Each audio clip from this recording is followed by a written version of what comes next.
Hello class 9th वालों। तो आज हम पढ़ने वाले हैं तुम्हारे बीआई बुक का चैप्टर नंबर 7 जिसका नाम है रीच फॉर द टॉप। तो बच्चों, ये कहानी सिर्फ एक लड़की की नहीं है। ये कहानी है हिम्मत, जीत और अपने फैसलों पर अड़िग रहने की। दुनिया की इकलौती महिला जिसने माउंट एवरेस्ट को 2 बार फतेह किया। उसका जन्म एक ऐसे समाज में हुआ था जहाँ बेटे को वरदान और बेटी को मजबूरी माना जाता था। हरियाणा के रेवड़ी जिले के एक छोटे से गाँव जोनिया में जब संतोष की माँ गर्भवती थी तो एक घूमते हुए साधु ने आकर आशीर्वाद दिया। उसने मान लिया था परिवार बेटे की कामना कर रहा होगा। लेकिन तभी एक आवाज उठी।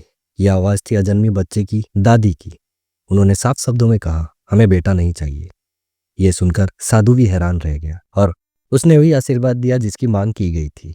और किस्मत ने उसे सच कर दिखाया। 6 बच्चों वाले उस परिवार में जहाँ पहले से ही 5 बेटे थे, छठे नंबर पर एक बेटी ने जन्म लिया। उस बेटी का नाम रखा गया संतोष, जिसका अर्थ है संतुष्टि। लेकिन संतोष कभी अपनी जिंदगी से संतुष्ट नहीं रही। जहाँ गांव की लड़कियां घूंघट और पारिवारिक कपड़ों में रहती थी, संतोष शॉर्ट्स पहनना पसंद करती थी। वो शुरू से जानती थी, अगर रास्ता सही और तर्कसंगत है तो मुझे बदलने की जरूरत नहीं, दुनिया को बदलना पड़ेगा। उसके माता पिता अमीर जमींदार थे। अगर वो चाहते तो संतोष को दिल्ली जैसे बड़े शहर में भी पढ़ा सकते थे।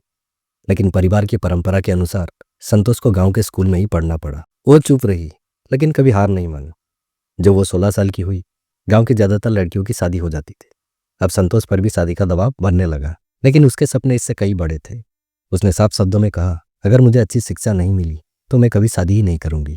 इतना ही नहीं, वो घर छोड़कर दिल्ली चली गई और खुद को एक नए स्कूल में दाखिला दिलाया। और जब माता पिता ने फीस देने से मना कर दिया तो संतोष ने बड़े शांति से कहा, मैं पार्ट टाइम काम करके फीस भर लूंगी। यह हिम्मत देखकर माता पिता को झुकना ही पड़ा। पढ़ाई में आगे बढ़ते हुए वो जयपुर पहुंची, महारानी कॉलेज में दाखिला लिया और कस्तूरबा हॉस्टल में रहने लगी। हॉस्टल की खिड़की से उसे अरावली की पहाड़ियां दिखाई देती थी।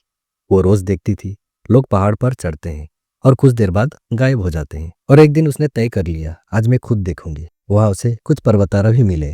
संकोच के साथ उसने पूछा, क्या मैं भी आपके साथ चढ़ सकती हूँ? और वही पल उसकी जिंदगी बदलने वाला था। इसके बाद उसने कभी पीछे मुड़कर नहीं देखा। उसने पैसे बचाए और उत्तरकाशी के नेहरू पर्वतारोहण संस्थान में दाखिला लिया, वो भी बिना पिता की अनुमति के।